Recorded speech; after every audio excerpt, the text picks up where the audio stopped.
Sa isang madilim na gubat na mapanglaw, dawag ng matinik ay walang pagitan, halos naghihirap ang kaipibang silang.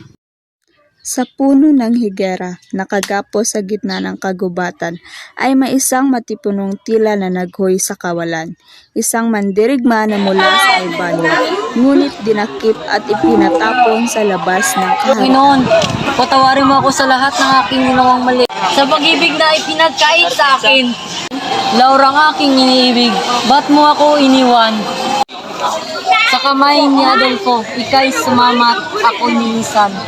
Habang si Florante walang pagod sa paghinagkit, ay may isang gererong nagngangalang Aladin, isang morong waray naliligaw ng landas, at naghahanap ng lugar nang sa kanya'y giginhawa.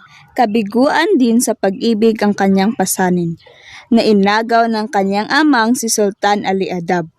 Hindi natin aakalain na magagawa ng sariling amang agawin ang pag-ibig ng anak, ipagpalit lang sa sariling ninanais.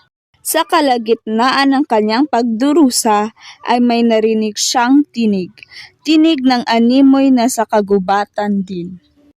Ito'y kanyang pinakinggat inunawaan.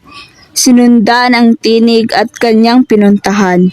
Sa mga taghoy nitong kalumbay-lumbay, ay tila naaawa sa kalagayay kanya ding pinapasan. Para manarinig akong boses, puntahan ko ngayon. Nang makita si Floranteng nakagapos sa higera ay nagulat at nabigla ang morong mandirigma. Sa harap ni Florante may 2 leyon na nakaantabay. Nakaantabay sa pagising at handang sumalakay. Ngunit itong si Malakas ay walang uurungan, handang iligtas kahit na sinuman. Ginamit ni Aladin ang kanyang matulis na kalis sa paghawi ng mga damong hindi kanais-nais. Nahimatay na pala si Florante at ang moro'y hindi na malayan. Ngunit nakarating na pala si Aladin sa lugar na paroroonan. At pinaslang ni Guerrero ang 2 kaaway. Iniligtas ng taga-Albanyang walang kamalay-malay. Ito'y kinawala niya sa pagkakagapos at walang hirap na inaakay-akay. Hindi na pinansin pa ni Aladin ang sigaw ni Florante. Hindi na sumagot at inayaan ng umidlip muli. Hindi na kumibo pa ang siyang may katanungan. Hanggang makarating sila sa lugar ng pagpapahingahan. Doon ay magpapalipas ng gabi hanggang kinaumagahan, magpapalipas ng hinagpis at kalungkutan. Nang lumipas ang gabi at ang araw ay mataas na, napansin ni Aladin si Florante masigla. Ito'y kanyang niyakap ng may kagalakan. Ngunit itong si Florante tila'y malungkot pa rin. Talagang kaibigan. Aming kaibigan, pwede ko ba sa iyo ikwento aking pinagdaanan? At ikinuwento niya ang kanyang nakaraan. Sa isang matapat na kaibigan at maaasahan, inilahad ni Florante ang katotohanan. Katotohanan sandaling tadhana'y pinagkaitan. Si Floranteng anak ni Duque Brescio at Prinsesa Floresca ay isinalang sa kaharian ng Albania.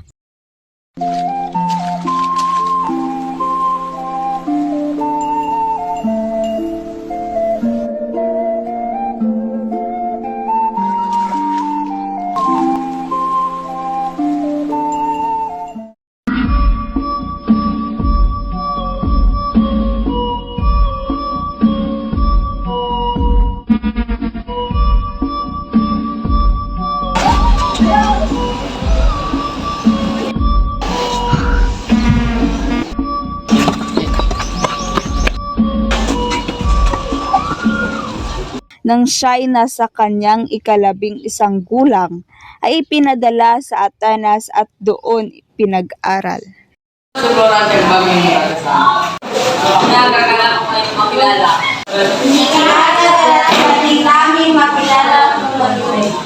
Doon niya nakilala si Adolfong Buhong sa kasaysayan at ang gurong si Antenor na may busilak na kalooban. Nakilala din niya si Menandrong pamangkin ng maestro na naging matapat at malapit niyang kaibigan. Nang wala pa si Florante, si Adolfo ang tinitingala ng kalahatan. Ngunit nang dumating si Florante, tila ito'y inagawan. Itong si Adolfo'y puot ang nasa kalooban. Ibinuhos ang galit sa isang dula-dulaan. Nang handa nang magsadulay, si Adolfo'y nanisik ng mata. Kay Florante may balak na masama. Balak nitong paslangin at totohanin. Ngunit merong isang taong si Florante handang saklolohin. Pagkaraay si Florante nakatanggap ng liham. Liham mula sa Albanyang sinilangan. Ito'y pinadala ni Doki Briseong kanyang amang minamahal. Dali-daling binasat, inalam ang nilalaman.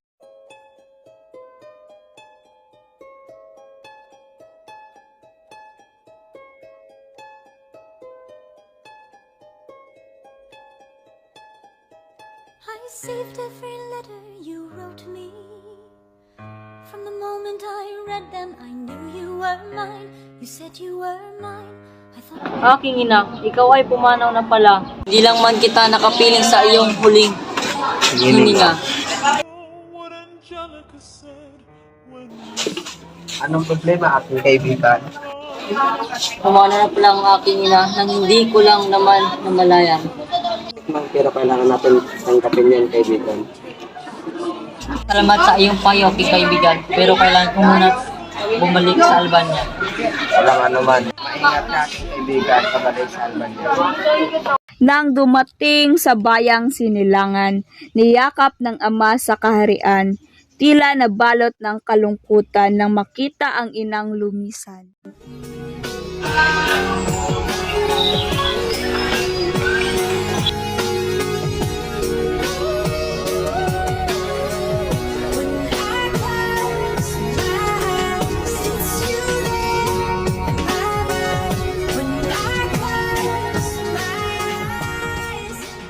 Pagkatapos ay may dumating na liham, sasakupin ng presya ang Crotona.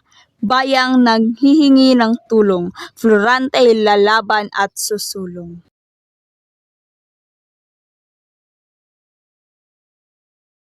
Nang dumating si Haring Linceo, itong si Florante ay may naramdaman, magkalahong kabat pag-ibig na makita ang anak ng hari. Pagkaraay napawi ng kalungkutan nang makakita ng babaeng napupusuan, tila napalitan ng kaligayahan at nagkaroon ng pag-asa at kasiyahan. Itong dalawa'y hindi namamalayan, puso nila'y magkasing kahulugan, hanggang sila'y maging magkasintahan at lubos na nagmamahalan. Ngunit panahoy dumating at sila mawawalay sa isa't isa. Itong si Florante makikipagdigma, ipaglalaban ang bayan ng mahal niya.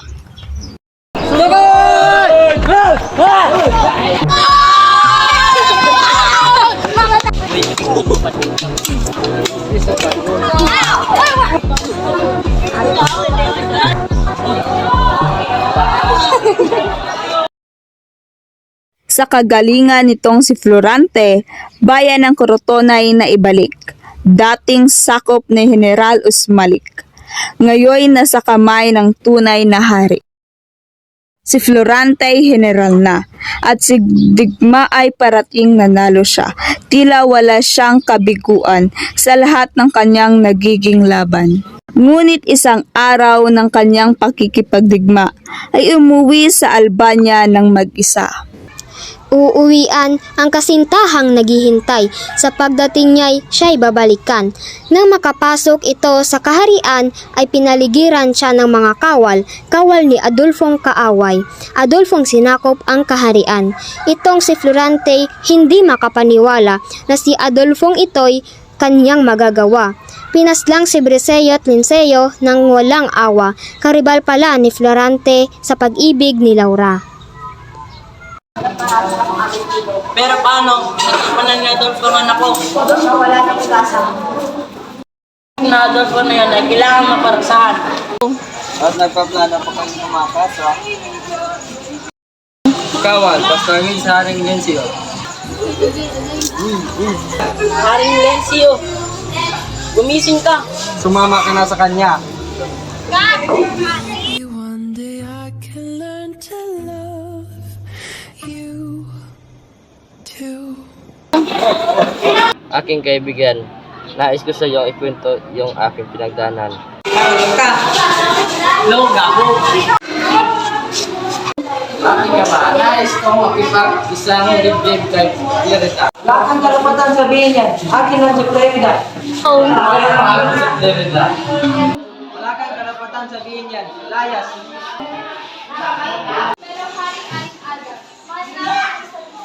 Pero mahal din kita, kawad dakin siya ati kulong. Bitawan niyo ako! Bitawan niyo ako! Saan ako dadalhin? Bitawan niyo ako!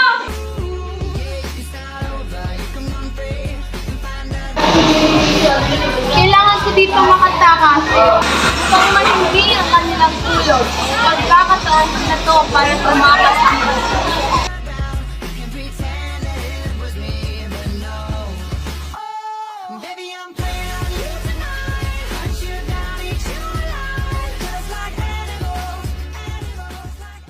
Ay, kaibigan, may narinig ka ba ang boses ng tao? Oo nga eh.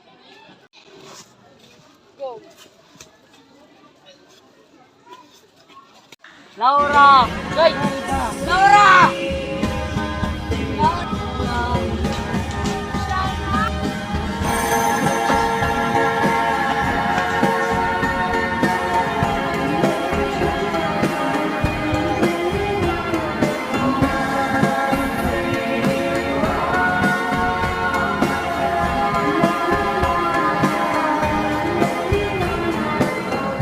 I don't know who you are, nor why you're here, but let me make this one thing clear. I've got people to protect, nymphs I can't neglect, so I'm not taking chances, dear. If you make one wrong move, then you're done for. Anything I don't approve, then you're done for. I could put a spell on you, and you're done for. Boy, you better run, or soon you will be done for. I don't mean to tip your scale, but you will fail at placing any spells on me. I just ate a flower, one that claims your power, so you better cower now and flee. You must be a liar, mortals can't acquire money without dire consequence. Then I must be a god like you, cause I got this root from the ground with my bare hands. Hermes gave it to you, didn't he? Okay, fine, yes. Well, regardless, you and I are now evenly matched. Our fates are intertwined, they're attached. I've got people to protect, friends I can't neglect. So now there is no turning back. You've made your one wrong move.